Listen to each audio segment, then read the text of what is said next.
Mr. Kirante, sabi mo kanina, hindi pa nag-umpisa yung QM Builders as a contractor? Yes, Mr. Chair. Hindi ka pa nakagawa ng project?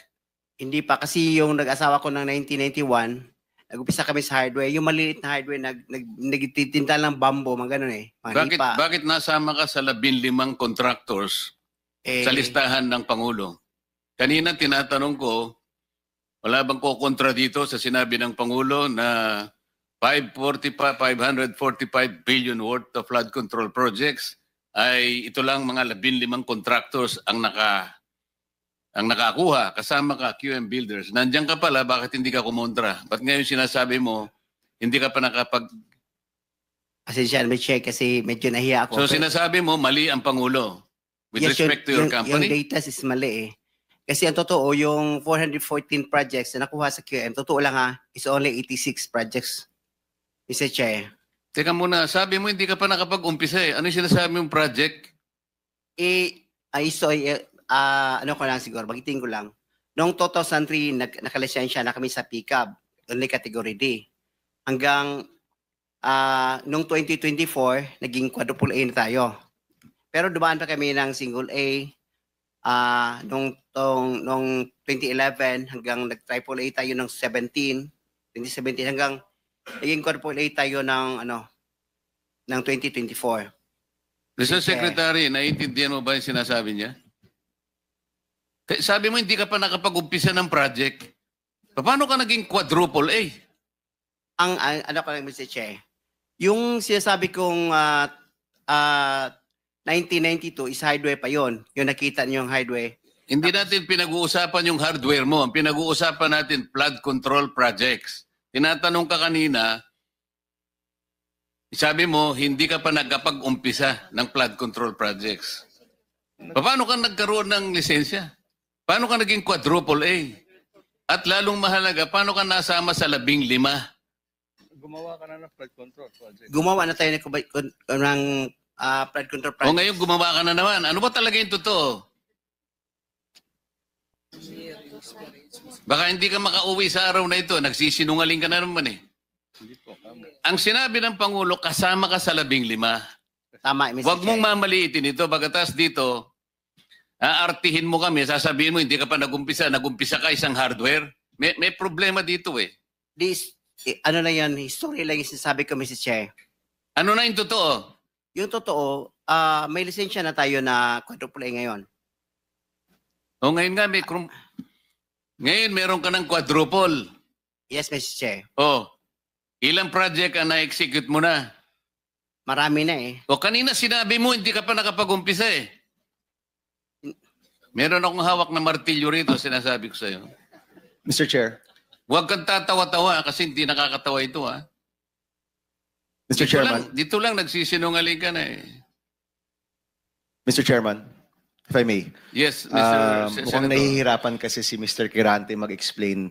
Tama ba to? Ang sabi mo kanina, hindi ka pa incorporated at ngayon incorporated ka na in 2024. Yes. Okay. No.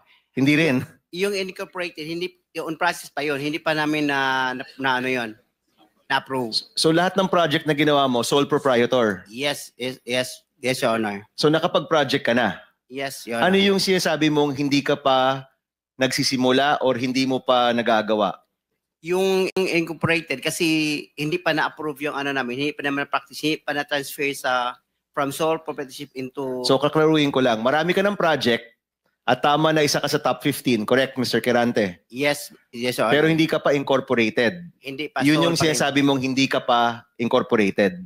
Yes, Your Honor. Yun yung binabanggit niya kanina, Mr. Chairman. Malabo pa rin eh.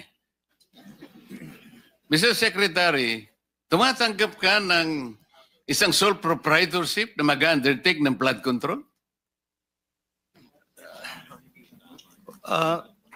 Well, Mr. Chair, actually, he has the pickup licensing. Paano siya nagkaroon ng pickup license as a contractor? He has a pickup license. Paano ka nakakuha ng pickup license, Wala pa Mr. nung, Kirante? wala. Sole proprietorship ka lang? Yes, Mr. Chair. Kailan mo nakuha yan? 2003. hanggang nag-upgrade tayo sa 2007, naging B tayo. Hanggang 2011, naging A tayo. Yung 2017, naging triple A So, tayo. Ano yung net financial contracting capacity mo as a sole proprietorship? 40 billion, Mr. Chair. 40 billion? Yes, Mr. Chair. Yung financial statement mo, padala mo sa amin.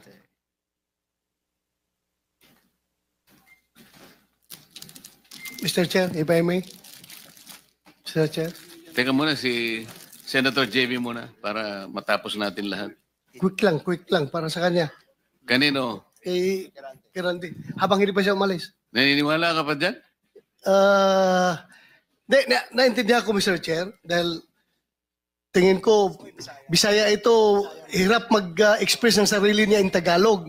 Kaya, I would rather advise him na uminom ka ng tubig, mag-inhale ka, relax ka, at ang pagsalita mo, huwag mo masyadong bilisin. Naintindihan kita para tayo Bisaya.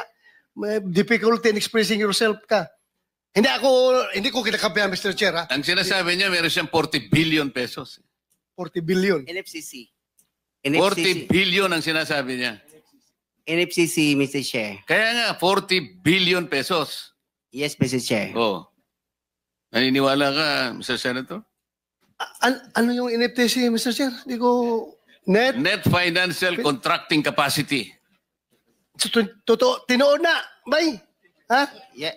May 40 Yes. billion ka. Yes. Nakadeposito sa bangko na. Ano sa mga? Ay, Paano? hindi. Yung NFCC kinuha sa... Ano yan? Yen o pesos? Asset yan. Kasi yung NFCC, kinocompute ng times 15 yon, Mr. Chair. Halimbawa, may 1 billion ka sa bangko. Pwede ka sa 15 billion. Hmm. So, halimbawa, may pera ka sa bangko na 2 billion, ibig sabihin, pwede ka sa 30 billion. Yan ang computation. Kaya tayo yung pera natin, kasama na yung mga assets, more than 2 billion. Kaya, i-multiply natin ng 15, abot ng 40 billion. Kaya kami monta at hanggang 40 billion. Mr. Chairman. Mr. Quirante, ito tinitignan. Ano yung 2015 na QM Builders Incorporated? Ina-apply namin dyan sa SEC. Pero Your Honor. 2015 pa siya. Pero hindi pa namin tina-transfer Transfer to? to sole proprietorship into incorporated. Hindi, ito incorporated na ito eh. This is a corporation. Kasi ang explanation ng bookkeeper natin, yung ano natin gahandle, yung experience from sole proprietorship, ita-transfer muna sa Hindi, iba yung incorporated. experience, iba yung corporate entity. Ha? In corporate entity is 2015 nandyan na siya. Pero sinasabi nyo, walang nangyayari. Wala nangyayari. Ang In-apply lang. ginagamit nyo since noon pa ay yung inyong sole proprietor. Yes, Your Diyan Honor. pumapasok inyong income, in other words. Yan rin ginagamit nyo pagbibid ng mga projects. Yes, Your Honor. Tama? Ganun pa? Ganun ba ho ang interpret? So dalawang entity, yung sole proprietor at yung incorporation. Yes, Your Honor. Okay. Sabit nyo na lang ho sa amin yung mga dokumento na yan. Thank you, Mr. Chairman.